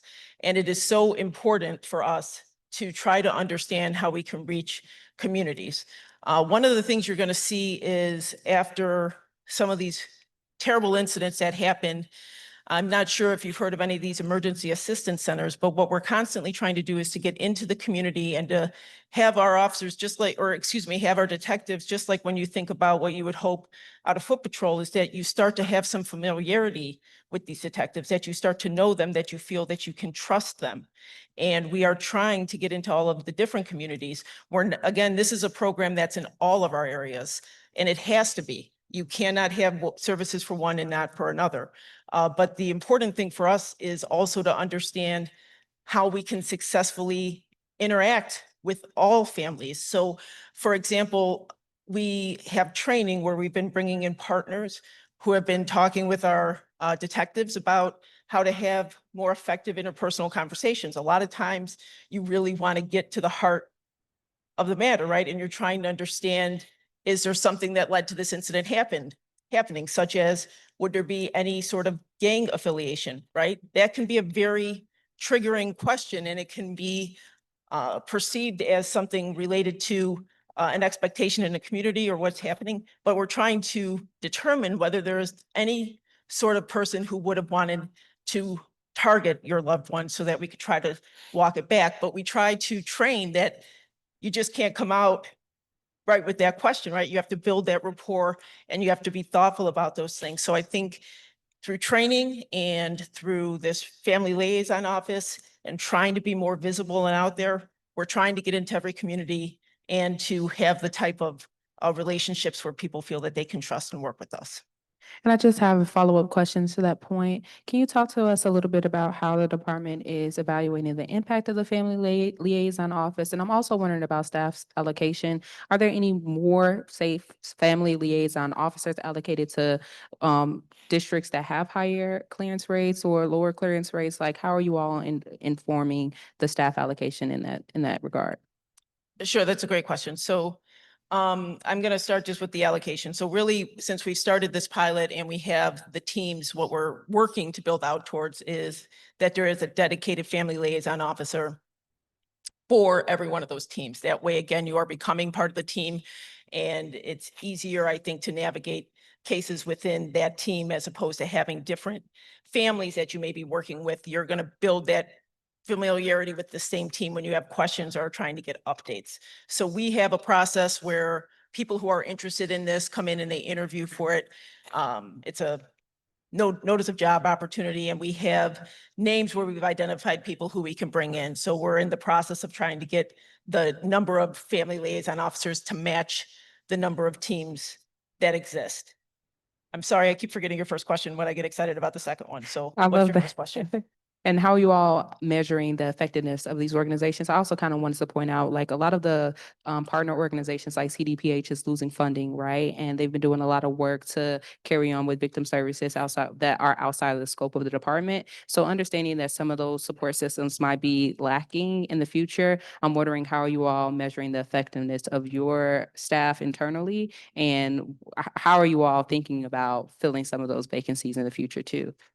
Yeah, so we meet regularly, and this is coordinated through the Chicago Department of Public Health with what's called the Gun Violence Survivors Leadership Network. These are, again, like I mentioned, many individuals who survive the death of a loved one want to find a way to give back. And they've really been individuals who have started sort of grassroots organizations within their communities, and we're meeting with them regularly. So we are aware of the impact that's happening in terms of funding and what's going on. We are constantly bringing them into our events, and you're going to see that through things like National Crime Victim Rights Week. We just did an event called Brunch and Blanc. We're always inviting them so that they are brought into it, and the resources that they may be able to offer can still be included, while at the same time, for example, we can work with them in other ways. So I'll mention that Chicago Survivors is an example. We've worked very closely with them on something called the Unsolved Case program. So really what we do is we make sure that we're bringing them in as they have people who approach them saying they want to talk to the department or these detectives about their case. These partners are invited into the space. They're part of that process, and we continue to work with them because if people are coming to them, we want to make sure that they can come to us. So I think it's really just about regularly meeting and including each other in one another's events. Commissioner Gottlieb? Thanks so much for being here, and thanks so much for helping us understand and members of the public understand more about clearance rates. I also want to thank District Councilor McGill for really pushing this issue forward. So my question is about numbers a little bit and making sure that the public has a clear picture of exactly like what's happening in terms of clearing cases. So as you helpfully explained, the clearance rate is certainly it's the number that the FBI uses. A lot of researchers use it, but it does consist of like a lot of different components, and cases can be cleared in ways that have different implications for families, and that might feel different. So I guess I was wondering, do you all just report the clearance rate? Do you also report sort of the different components, like what share of cases were closed by an arrest versus by exceptional means? So that's sort of the first question I have. Sure. So when you're talking about how you're reporting, I'm going to say our primary commitment is to reporting our data to the FBI. So all of that information is reported. I think the heart of your question is how are we reporting that in a larger way to the community? So there's that transparency and clarity around it. And I think those are part of the conversations that we're continuing to have. I think many of you are aware we have a new website. I mean, it is newer, and I think we're looking at ways that we can build out each of the bureau's pages and what we have on there. So I definitely want to tell you that we know, just like you can go and see the CompStat numbers and you can have a sense of the incidents that are happening and the way that that has changed, that it's just as important for the community to have an understanding about these investigations. So we're having that conversation now. Yeah. So I guess I mean, this isn't a question, but just I would advocate for just making sure that the full spectrum is reported, as well as things like what share of cases, and I understand why cases from prior years are included, but I also think people might want to know what share of cases from like the current year were cleared in that year. So I just think providing a little more information so that people can kind of assess the situation for themselves would be helpful. Thank you. Thank you so much for this presentation. I have a question, Chief. Not too quick. So my question, it goes back to some of the community engagement. Like, I'm happy to hear about all of the ways in which you're inviting community into the fold of things that you're doing, but what are some of the ways that community can invite you all out to have these conversations? Because sometimes people may not feel comfortable coming into you all spaces, but there may be spaces that they do respect and would love to have this information, because I know that there are plenty of organizations that probably do work with impacted people and would love to know what's happening at a district level. And I'm not necessarily saying you, but how does this information break down into the district level, and maybe having district representatives coming into those spaces and providing this type of information? Sure. And when you say providing this information, you mean it's like resources, like they want to offer resources to our families, or coming into the space? No, they want to get this information like you're sharing with Yeah, us definitely. today. Like, they may not have come to our meeting, right? This is sort of a citywide sort of Yes, I understand. platform, but district level, I know that people would like to know what's happening with the cases in their area. Yes, and so that speaks to Commissioner Gottlieb, what we were just saying to you. We are having that conversation now. So when you go to the website, you're going to see, you can go into the department and you can see different bureaus and they have pages, and we're having that conversation about how we can highlight the Family Liaison Office, including numbers that can be contacted, just if it is your area, so you understand whether or not, again, you are coming at it as maybe a family member who has an older investigation where you want to take advantage of this connection that just started again in about 2021, that you can reach them through that number, as much as resources coming to us through there to see how they can disseminate that out. So that's going to look like ideally palm cards, flyers, like we're working on all the designs for that and having those things that can be downloaded. I mean, we go to these events with those things, but they should also be available to download from the page. So like, we're having that conversation. Thank you so much, Chief Ursetti. I don't think, Gina, you had any questions, correct? No, thank you so much. It was very interesting. Thank you. Thank you.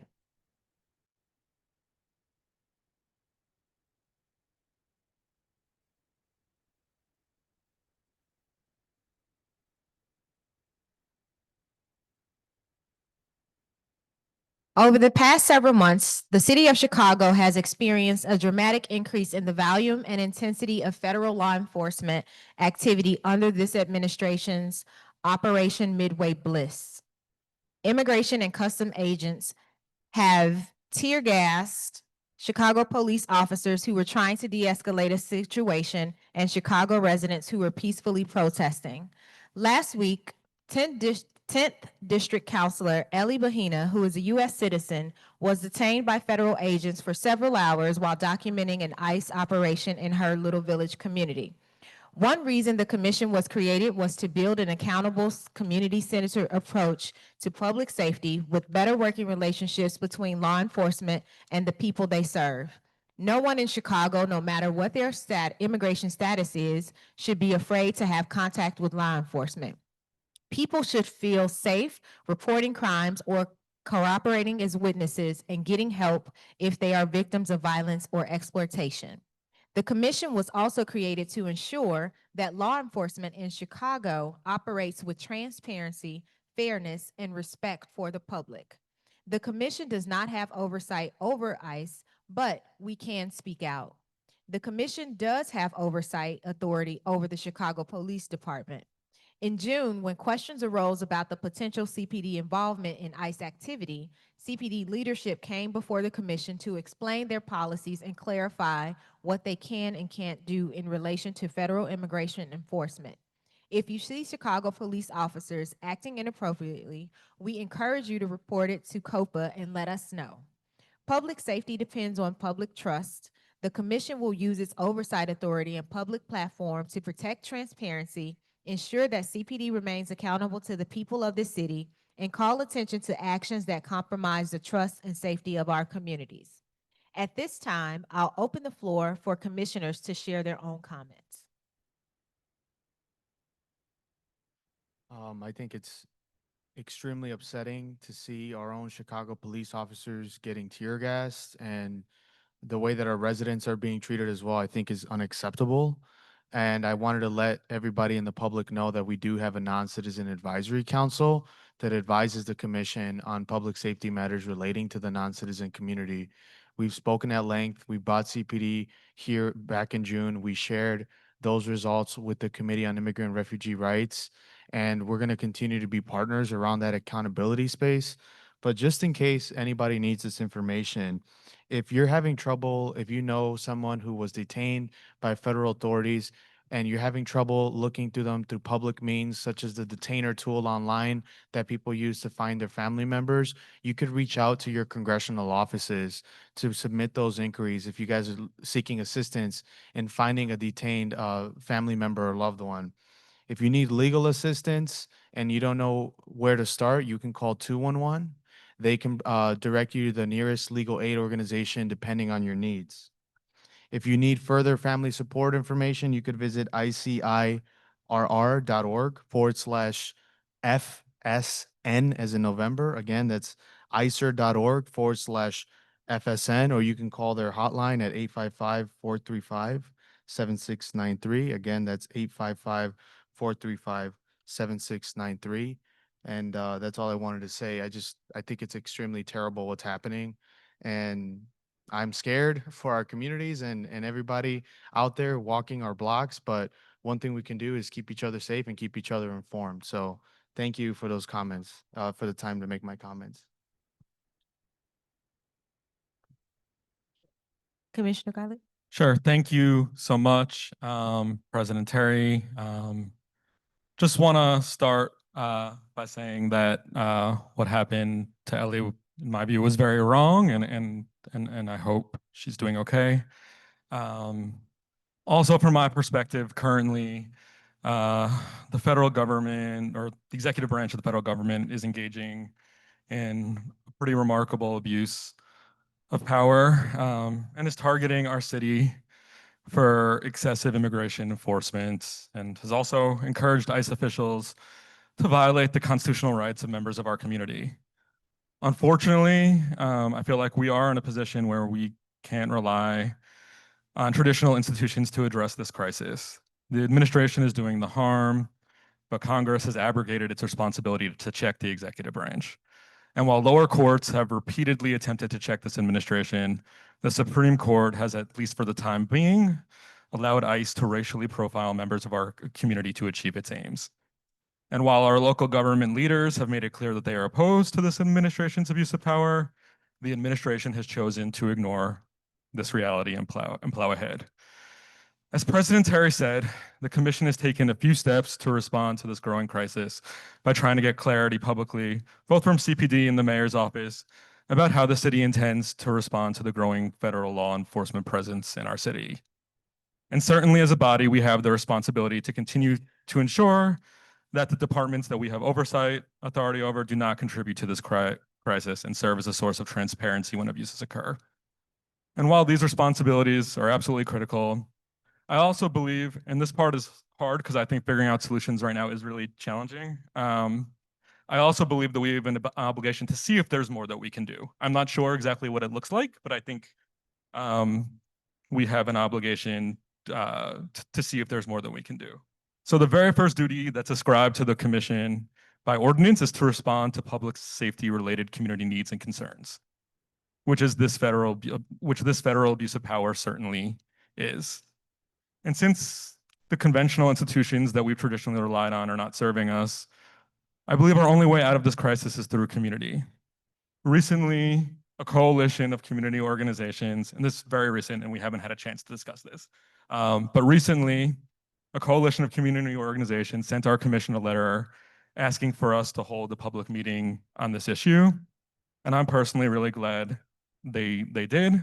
From my perspective, whether it's at our next scheduled monthly meeting or at a special meeting, it's my hope that we can create a space at some point where we're able to shine a light on the many incredible community efforts that are already being undertaken and work with community to identify some additional community-based solutions that may help keep our community safe. Thank you.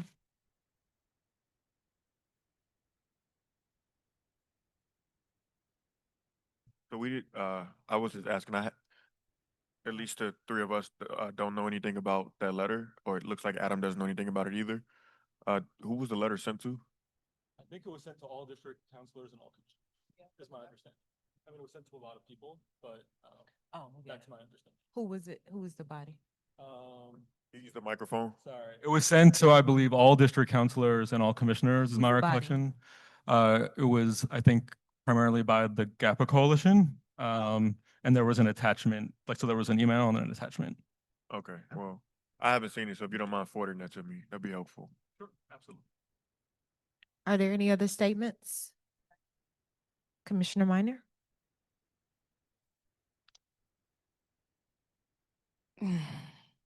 I know that we are all feeling the weight of the season. I just want to acknowledge the individual who gave public comment today and talked about being tear gassed by ICE and some of the things that they personally experienced. And I'm very sorry that you had that experience. I'm very sorry that our community members are having this experience currently. I also just want to acknowledge, we talked a little bit about the South Shore raids. My little sister and her 1-year-old daughter, my niece, lives just 10 blocks from the recent raid in the South Shore community where children, seniors, veterans, U.S. citizens, legal residents, and our newcomer neighbors were tear gassed and detained, in addition to CPD being tear gassed as well. Her building also shares, similar characteristics to the building that was targeted. And she's been living with a deep sense of fear and anxiety about what's next to come. And I know that that feeling is not unique to her experience, and I'm sure a lot of us are feeling it. So I just wanted to acknowledge that fear and that this is hitting very closely and personally. There has been some discord within communities about who's really the target and who's really responsible for change. And I just want to urge all of our community members to lean on one another today, that we are all impacted by what's happening. And I think it's very important that we show up in solidarity with each other in this moment and moments moving forward. In response to In response to the anxiety that my sister has felt specifically, I've engaged with her building to organize Know Your Right sessions, do outreach to neighbors so that they can be informed, supported, and hopefully feel that they have a measure of safety in their homes. I'm talking about my own individual advocacy because I implore all of you all to tap into some of the programs that Angel had mentioned that are having events, to tell your neighbors to show up, to show out, because I do think that is very important. And then to also talk to your property managers if you feel like there are folks that are vulnerable in your building, to make sure that they're connected to resources as well. I think this is a time to activate, not necessarily a time just to talk. And while I do believe that it's important to be engaged in conversations, I think that actions are extremely important in this moment. I also just wanted to talk a lot, and I know the reason why we're having this conversation right now was because of what happened to our colleague Ellie. She was kidnapped by ICE.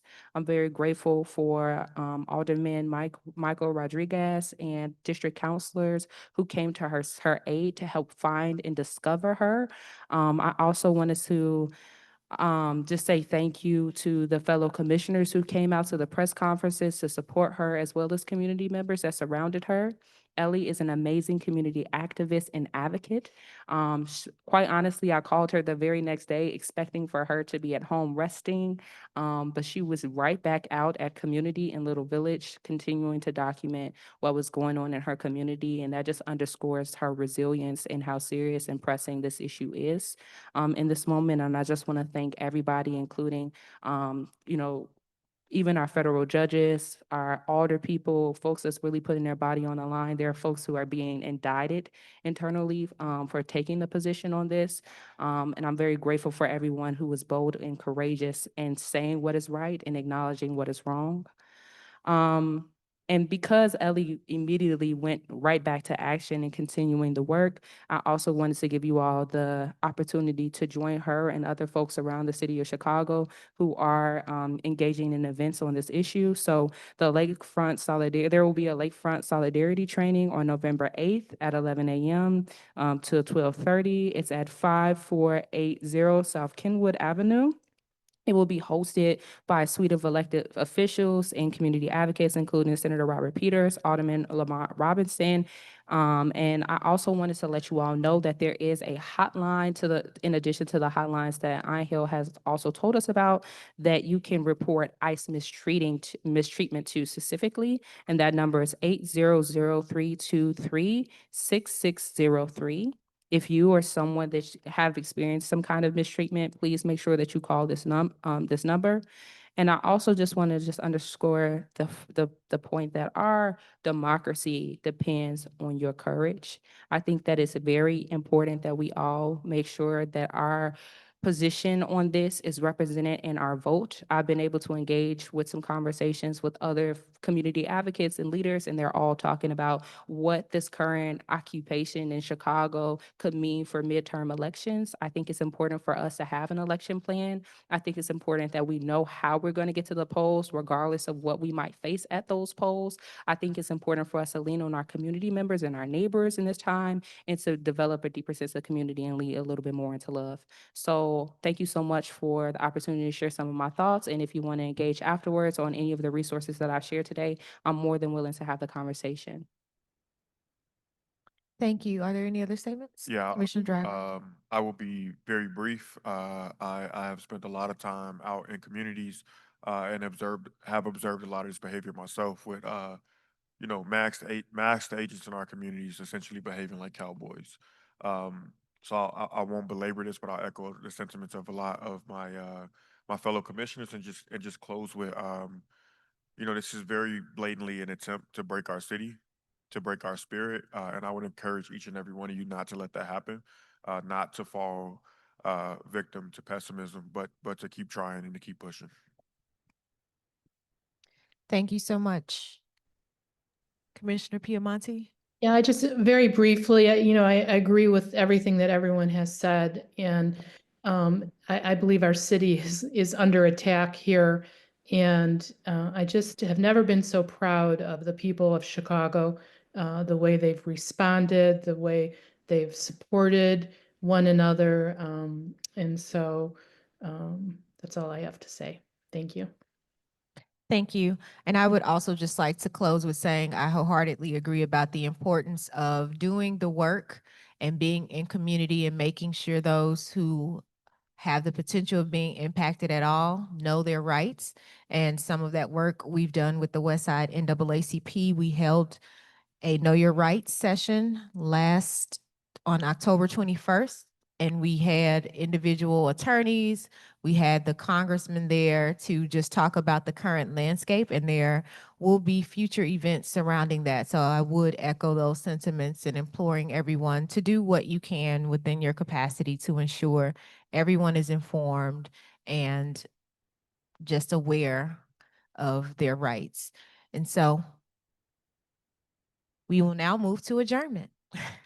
Pretty long meeting. Second. To connect with the Community Commission for Public Safety on social media, you can find us at Facebook at facebook.com Chicago CCPSA, or search for Community Commission for Public Safety and Accountability. Instagram and Twitter are both CCPSA_Chicago, and our YouTube, which all of our meetings are recorded, is Chicago CCPSA. The commission's next regular meeting will be Thursday, November 13th at 6:30 p.m. at Kennedy King College at 6301 South Hofstede. I would like to thank you all for joining us tonight. We hope to see you on November 13th, and we hope you'll stay engaged and encourage people to join us in the work. With there being no further business before the commission, this meeting is adjourned. Thank you all.